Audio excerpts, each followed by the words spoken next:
Assalomu alaykum. Men chempion bo'la olmadim. Sportga yutasan yo yutqazasan, lekin bolalarim uchun har doim men chempionman.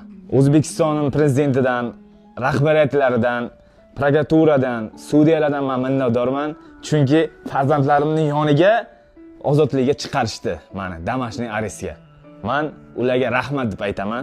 Shu musobaqamdan keyin hayotim juda ham teskariga aylanib ketyapti. Eski haydagan mashinalarning videolari chiqib ketdi.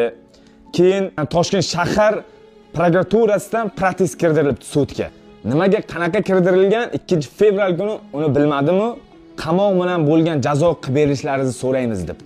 17-fevral kuni bizni sudga chaqirishgan. Meni qamoqqa bo'lgan jazo bilan almashtirishlari mumkin.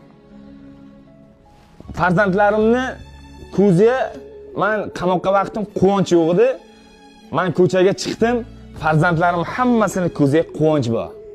Ota farzandlarning yoniga bo'lsa quvonch bo'ladi. Mayli meni qamab qo'yishi mumkin.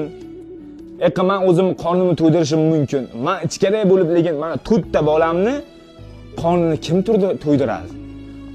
Farzandlarimni ko'zdan quvonch ketadiki, men O'zbekiston prezidentimdan, rahbariyatidan so'rayman.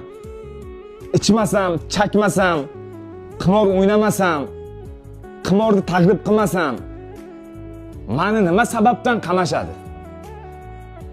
Men shuning uchun prezidentimdan, u kishining qizlaridan, oilasidan iltimos qilib so'rayman, rahbariyatdan iltimos qilib so'rayman. Meni farzandlarimni